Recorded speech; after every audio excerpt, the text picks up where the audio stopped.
नमस्कार दोस्तों, मैं पंकज मिश्रा आप लोग का अर्पण ज्ञान गंगा में हार्दिक स्वागत और अभिनंदन करता हूं। दोस्तों, आज मैं आपसे बात करने वाला हूं कि हनुमान जी की माता क्या पिछले जन्म में अप्सरा थी। इसके बारे में जो पौराणिक कथा है, उस कथा के बारे में अगर देखा जाए तो बहुत कम ही लोग जानते हैं। आज उस कथा के बारे में आपको बताना चाहता हूं, जिसमें आता है कि अंजनी इंद्र के दरबार में अप्सरा थी। दोस्तों, माता अंजनी पूर्व जन्म में देवराज इंद्र के दरबार में अप्सरा पुंजिक स्थला थी। बालपन में वे अत्यंत सुंदर और स्वभाव से चंचल थी। एक बार अपनी चंचलता में ही उन्होंने तपस्या करते एक तेजस्वी ऋषि के साथ अभद्रता कर दी। गुस्से में आकर ऋषि ने पुंजिक स्थला को श्राप दे दिया कि जा तो वानर की तरह स्वभाव वाली बानरी बन जा। ऋषि के श्राप को सुनकर पुंजिक स्थला ऋषि से क्षमा याचना मांगने लगी। तब ऋषि ने दया दिखाई और कहा कि तुम्हारा वह रूप भी परम तेजस्वी होगा। तुमसे एक ऐसा पुत्र का जन्म होगा जिसकी कीर्ति और यश से तुम्हारा नाम युगों युगों तक अमर हो जाएगा। इस तरह अंजनी को वीर पुत्र का आशीर्वाद मिला। दोस्तों, ऋषि के श्राप से त्रेता युग में अंजनी को नारी वानर के रूप में धरती पर जन्म लेना पड़ा। इंद्र के हजारों सुंदर अप्सरा में से एक थी अंजनी, यानी अप्सरा पुंजिक स्थला। दोस्तों, इंद्र ने जब उन्हें मनचाहा वरदान मांगने को कहा, तब उन्होंने हिचकिचाते हुए उनसे कहा कि उन पर एक तपस्वी साधु का श्राप है, अगर हो सके तो उन्हें उससे मुक्ति दिलवा दे। इंद्र ने कहा कि वह उस श्राप के बारे में बताए, क्या पता वह उस श्राप से उन्हें मुक्ति दिलवा दे। तब पुंजिक स्थला ने बताया कि किशोर अवस्था में जब मैं खेल रही थी तो मैंने एक वानर को तपस्या करते देखा। मेरे लिए यह एक बड़ी आश्चर्य वाली घटना थी, इसलिए मैंने उस तपस्वी वानर पर फल फेंकने शुरू कर दिए। बस यही मेरी गलती थी, क्योंकि वह कोई आम वानर नहीं बल्कि एक तपस्वी साधु थे। मैंने उनकी तपस्या भंग कर दी और क्रोधित होकर उन्होंने मुझे श्राप दे दिया कि जब भी मुझे किसी से प्रेम होगा तो मैं वानर बन जाऊंगी। मेरे बहुत अन्याय और विनय करने पर, माफी मांगने पर उस साधु ने कहा कि मेरा चेहरा वानर होने के बावजूद उस व्यक्ति की प्रेम मेरी तरफ कम नहीं होगा।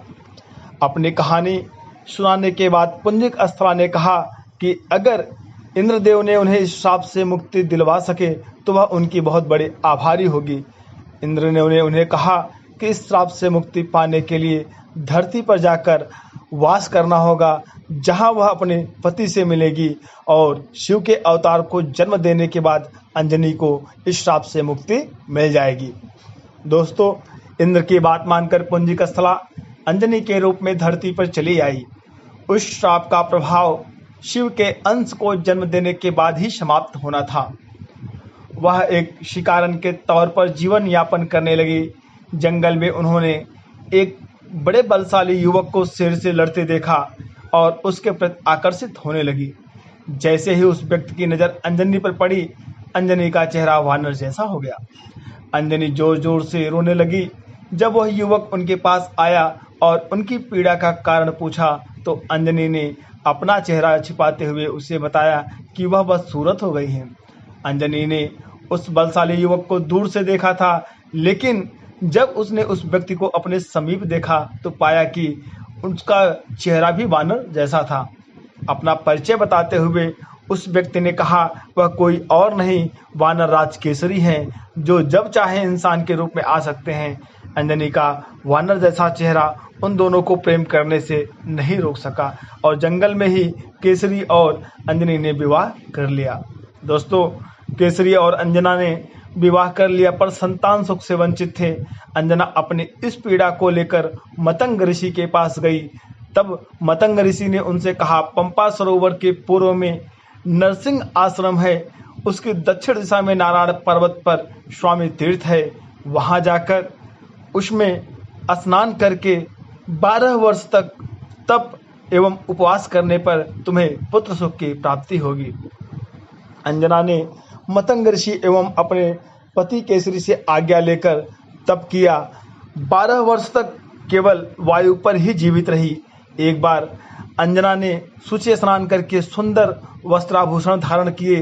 तब वायु देवता ने अंजना की तपस्या से प्रसन्न होकर उस समय पवन देव ने उनके कान में प्रवेश कर उन्हें वरदान दिया कि तुम्हारे यहाँ सूर्य, अग्नि एवं सुवर्ण के समान तेजस्वी वेद वेदांगों का मर्मज्ञ विश्वंद महाबली पुत्र होगा।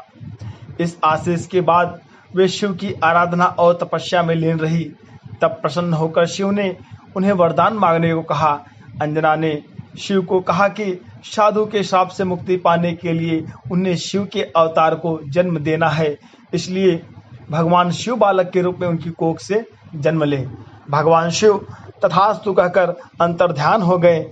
इस घटना के बाद एक दिन अंजना शिव जी की आराधना कर रही थी और दूसरी तरफ अयोध्या के महाराजा दशरथ अपनी 3 रानियों के कौशल्या, सुमित्रा और कैकेयी के साथ पुत्र रत्न की प्राप्ति के लिए श्रृंगी ऋषि को बुलाकर पुत्र कामेष्टि यज्ञ के साथ यज्ञ कर रहे थे। यज्ञ की पूर्णाहुति पर स्वयं अग्निदेव ने प्रकट होकर श्रृंगी को खीर का एक स्वर्ण पात्र दिया और कहा, ऋषिवर, यह खीर राजा की 3 रानियों को खिला दो। राजा की इच्छा अवश्य पूर्ण होगी। जिसे 3 रानियों का खिलाना था, लेकिन इस दौरान एक चमत्कारिक घटना हुई। एक पक्षी उस खीर की कटोरी में थोड़ी सी खीर ले गया और तपस्या में लीन अंजना के हाथ में गिरा दिया। माता अंजना ने शिव का प्रसाद समझकर उसे ग्रहण कर लिया। तब हनुमान जी का जन्म त्रेता युग में अंजना के पुत्र के रूप में चैत्र शुक्ल की पूर्णिमा की महानिशा में हुआ। माता अंजनी के पुत्र होने के कारण ही हनुमान जी को आंजनेय नाम से भी जाना जाता है, जिसका अर्थ होता है अंजना द्वारा उत्पन्न। उनका एक नाम पवन पुत्र भी है, जिसका शास्त्रों में सबसे ज्यादा उल्लेख मिलता है। दोस्तों, शास्त्रों में हनुमान जी को वातात्मज भी कहा गया है। वातात्मज यानी जो वायु से उत्पन्न हुआ हो। इस तरह माता अंजनी ने सिर्फ बजरंगबली को जन्म देने के लिए पृथ्वी पर अवतरण लिया था और ऋषि के श्राप से उनको मुक्ति मिली।